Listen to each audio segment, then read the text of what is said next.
big game, big divisional game against a very tough opponent who we know well. We're looking forward to it. We're very deep into the preparations for that, and we're looking forward to the week and looking forward to the game. What questions do you have? And John, obviously you're familiar with this team after playing them all year. But what, I mean, just in watching film of them just recently, what kind of just stands out to you as for the Bills in general? Well, yeah, I mean, it's a big question because so many things stand out. They're such a good team. All three phases are playing at a very high level. I think the biggest thing that stands out is how well coached they are, how well tied together they are. They play complementary football. All three phases play off of each other. They have a defined personality in every phase, and as a team, they're very physical. They play very hard. They're cohesive. They're on the same page. I think offensively they're very coordinated in terms of blocking schemes and timing of routes and pass protections and how it's all put together. You know, the quarterback obviously is playing at a high level. Josh Allen is a great player, and they're well built around him. You know, they did a good job of building the offense around him, and they have a lot of complementary pieces. I mean, all their receivers, wide receivers and tight ends and backs, and the backs also serve as receivers, but they're all very talented, skilled catchers. They all understand the passing game really well. They run hard. They protect the football. They're all good ball carriers, whether it's handed to them or after the catch. So big physical offensive line.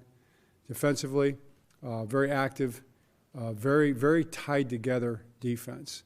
Back end to the second level to the front. Pass rush, run defense, defensive backs showing up in the run game, linebackers playing downhill in the gaps in the run game, punching out in zone coverage as well, getting their depth, breaking on the ball, tackling, just all the things that you would expect from a well-coached team like they are. So that's the type of challenge that we're facing. In a general sense, when you played a team back in week 4, I mean, it was like 3.5 months ago, how much weight do you put in that in terms of reviewing that and prep compared to what they've done in, say, like their last 5 or 6 games? Well, you do both. I mean, it's both. I'd say it's some, I don't know what the percentage of it is, but you're involved. That's definitely in your breakdown. You kind of go back and you pick the games. You watch all the games, and you even go back to past years. You know, that's part of your breakdown as well. And then you choose the games that you want to put in there and that you want to kind of emphasize and that you think apply to the game coming up. So there's games we throw out, too, just based on what we see. And it might be some recent games that we don't use just because we don't think they apply. Their last game of this regular season we're not using. We've seen it. We know what's in it, but it's not applying to necessarily to our game plan. So we use all of that. I'm sure you'll have a better sense later in the week, but are you confident that Zay Flowers will be able to play, or is that still very much up in the air?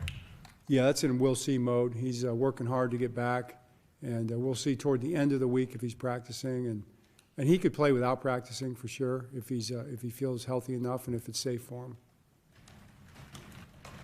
John, kind of piggybacking on Jameson's question, I mean, the excitement to see this matchup seemed immediate. I mean, you had Tony Romo kind of almost salivating on air talking about it.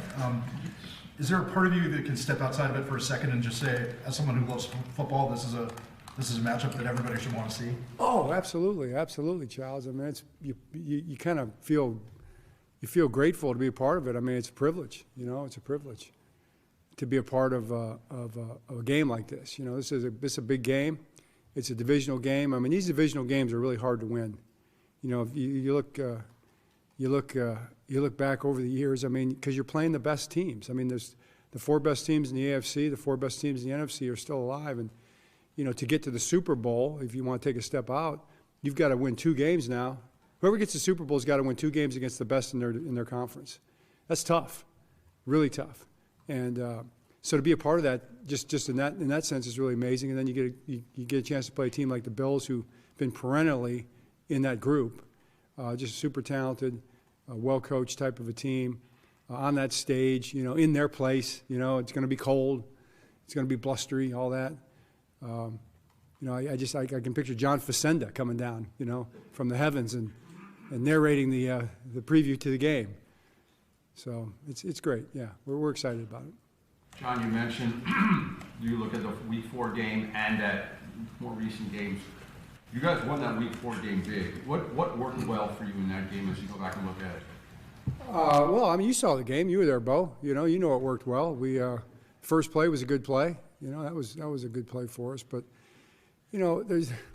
it's just a football game, and I'm sure that you just look at it from we look at it kind of more of a scientific kind of a football perspective in terms of what did they see, what are they going to try to stop, what are they going to play against us, what are they going to run against us, where are the matchups now that weren't there then or that are different or the same, all those kind of little things, because just, watching the game gives you some insight into what they were accomplishing. They had a lot of good plays against us too, so it's more that as opposed to the outcome. I mean, you don't really look at the outcome. The outcome's kind of irrelevant.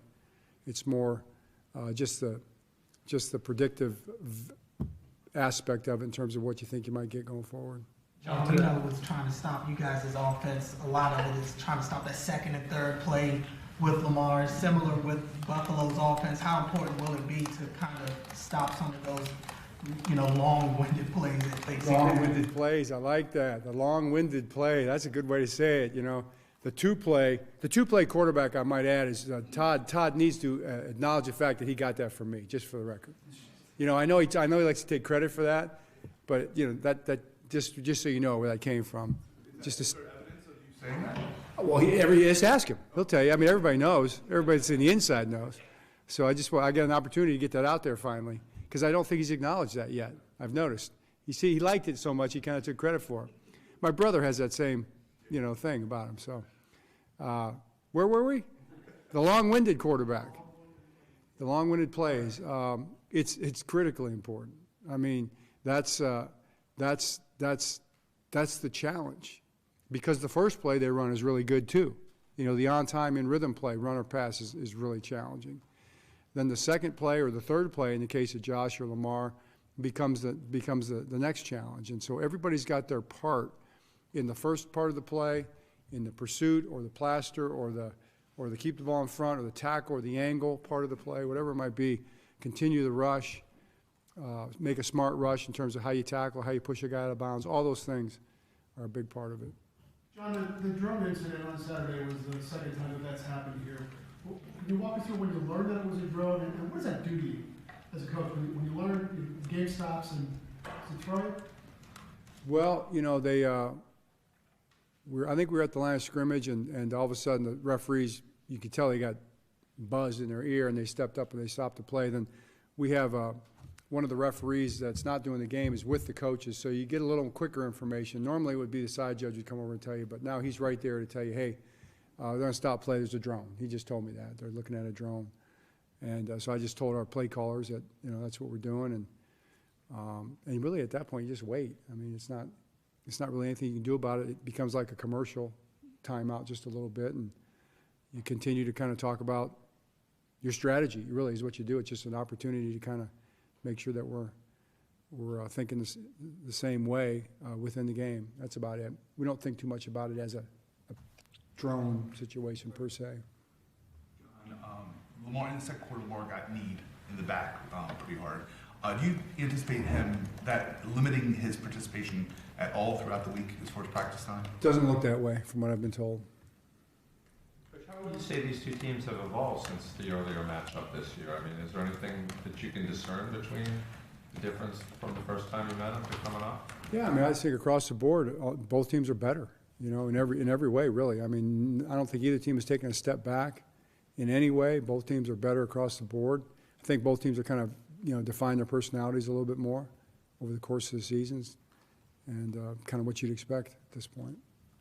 John, although Namdi doesn't have another 13-sack season, what are some of the ways that he's improved outside of the stats, and how big of a game can this be just for him and the other interior linemen with such big offensive linemen in their matchups? Well, Kyle is, obviously the sacks are kind of speak for themselves, and but it's not just that. There's so many situations where there's kind of the unsung aspects of a play that a lot of our guys have done, and he's been the same guy. Sometimes he'll be in a position where a quarterback can't escape, and someone else will wrap around and get the sack, or squeezing on a run and forcing a run back to a linebacker, or bouncing it out to a DB like he's supposed to. I just think he's playing good football, and I do think it's kind of reflective of the whole defense, really. I mean, everybody's just really focusing on doing their job, in a real physical way and a real disciplined way. That's what everybody's really trying to do. So, and Kyle's a great leader that way too. He leads. You know, he talks to the guys about that, and a lot of experience that way, like in the playoffs.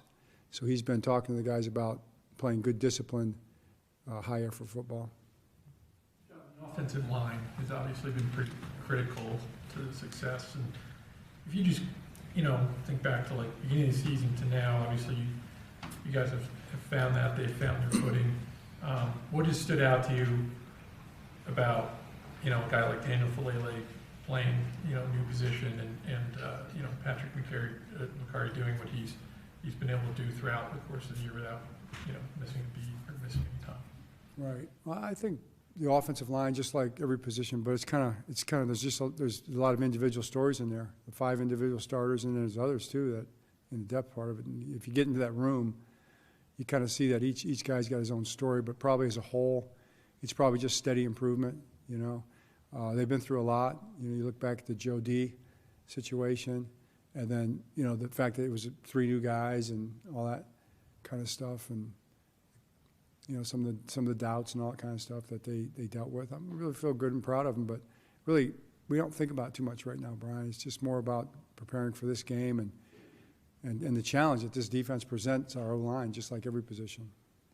I know a lot of people, when you talk about Josh Allen and Lamar, they'll talk about that 2018 draft. Do you think when these 2 high-profile players, do you think because of that they'll kind of always be linked in that regard?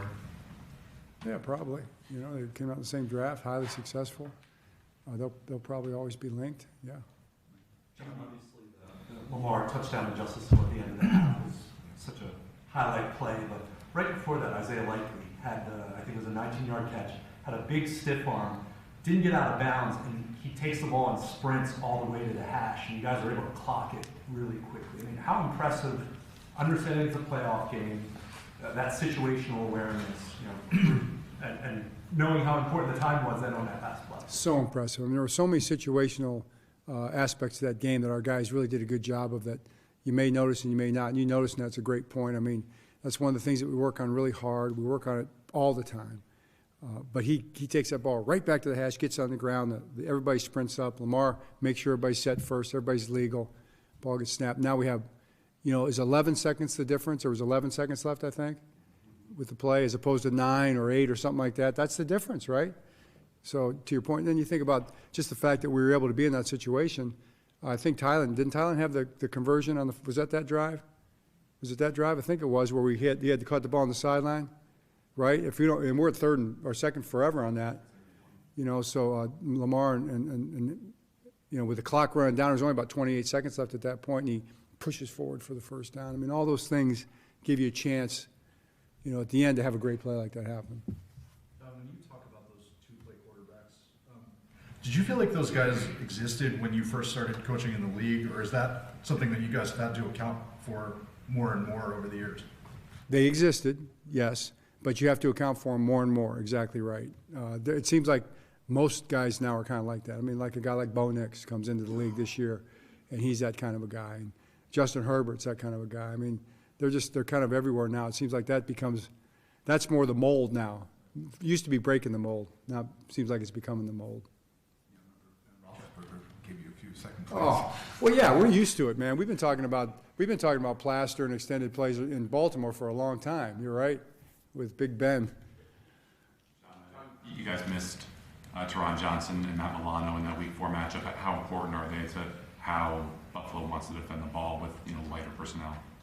Yeah, well, they play that nickel pretty much against everything except when you put the real big people out there, and those guys play so well together. I mean, they're 3 experienced players, and Teron Johnson, he's a DB, but he plays like a linebacker in there. I mean, he gets in the box and he plays either Sam or the Will nickel, backer, based on your formations, just like a linebacker would. And he's 190 pounds, or he shows up, he's out there in the apex, and boom, he's in the B gap before you blink an eye, playing the run. So does a great job, and those are great players.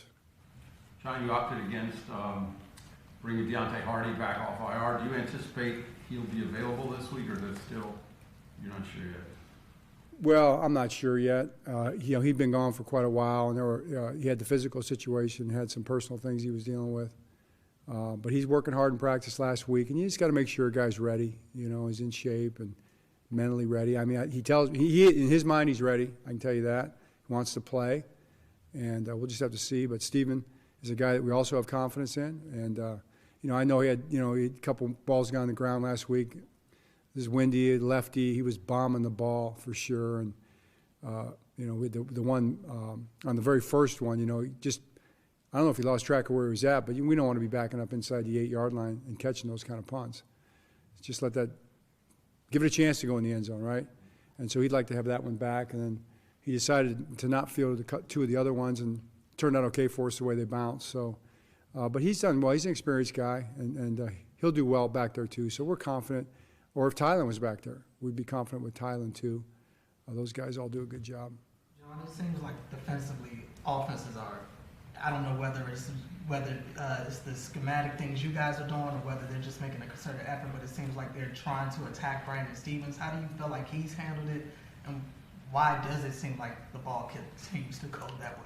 Yeah, I mean, that's what people, they decide to do what they do, you know, for whatever reason they do, and it's definitely been challenging. I mean, he's getting a lot of targets, and you know, you get a lot of targets, you're gonna have more completions for sure. That's just the way it goes. But you also make more plays. He's made a real good number of plays as well, and also, you know, there's an opportunity there too for us a little bit, because if we get the sense that a offense is targeting, you know, a particular part of the field or a particular player, you know, in this sense, you know, he plays right corner, so that's where they go. In nickel, now he's playing dime backer. It's a little different when we put dime out there on third down. But, okay, now we got an idea where you're going to kind of target. We can roll our coverage that way. We can put the strength of our coverage over there too. So it's kind of a two-way street that way. Coach, there was a moment the other night where you had to quiet the fans down. They were getting a little too loud. I don't know if you'll have that luxury in Buffalo, but what about going up and dealing with the Bills Mafia and their fan base, and whether or not a lot of Ravens fans may make the trip? Yeah, well, yeah, no doubt. I doubt the Bills crowd is going to listen to me. What I might do is try to quiet them down while their offense is out there. Think they'd respond if I went like this? Think they'd start screaming? Go the other way, you know? Kind of play the opposite game? You think that'd work? Yeah. Yeah, why not? I meant by scoring a few touchdowns. Oh, a few touchdowns to quiet them down. That would be, yeah, that'd be ideal. That'd be ideal. I thought you meant by me walking out there like I did and quieting them down. No. Okay. Bills Mafia doesn't like Jerry anyway. No, they don't. They don't like you, Jerry? You've got a feud with the Bills Mafia? They didn't like what I said about them a few years ago. You want to share that? I think it's out there virally, but called them a city of losers. Why would they like you? I mean, I was just stating the facts. I think we should move on. Yeah. I think it's definitely Robson. Definitely. Anything else? You asked me. I know, and I apologize to the world for going down that road. What do you kind of think about the ethos of your guys' defensive line? It seems like a lot of guys who just love to work out and be physically strong and impose their will on game day. I mean, I know as a guy who works out as vigorously as you do, you maybe kind of respond to that. But what do you kind of think about just the way this group has been constructed and how they kind of put themselves in positions to succeed? What do I think about the defensive line? How hard they train to be strong and physically strong? I'm all for it. I'm all about it. I love it. We do have a bunch of guys that work hard, and I think our guys. I think you see it. You see it in December and January, especially. But we do believe in training and being ready to. It's a physical sport. I mean, the game is. It's not just won and lost in the trenches, but it's won and lost with trench warfare. You know, a corner's got to shed a wide receiver and make a tackle on a sweep. You got to be strong to do that. You know, it's a strong person's game, and it's a strong person's game physically, and it's a strong person's game physically, emotionally, spiritually. You got to be strong to play football, and that's why I have so much respect. I think you guys cover the sport because you have so much respect for the game and for the people who play it. It's just a great sport, and it's so tough and demanding. It's just a test of wills, and I love our guys. Our guys are strong-minded. They're physically strong. They're spiritually strong. They care about one another. That's why they're in position to play a game like this at this time of year, up in Buffalo against a great great team, a great city of winners up there in Buffalo, and they are. You know, they got a great coach, they got a great organization, and they got a bunch of tough players too. So that's, I think, why probably everybody's so excited about this game. Sorry. Do you factor in officiating crews and any tendencies with their penalty calls or anything in your game plan or in technique coaching throughout the week? Is that at all a factor? We try to coach just technique to be winning technique, which means clean technique. You know, we're not trying to. People do coach push the envelope sometimes. I mean, I think that's a strategy that people might use. I've heard, and I've tried in the past to understand the officiating crews and how they might call a game and all. And I've found it just to be a red herring. You know, I just think it's a waste of time. In the end, you need to focus on just doing things well the right way. And I think the officials do a great job. Carl Sheffer's going to be doing the game. He's got a great crew. I expect them to call a great game. They do. It's a really great crew. Carl's a common sense guy, always calls a good game. And you know, if he calls something, there's a really high chance it's true. You committed the penalty, and you just got to go on and play the next play and try to do it the right way. All right, thanks, Coach. Thanks, everybody. Thank you.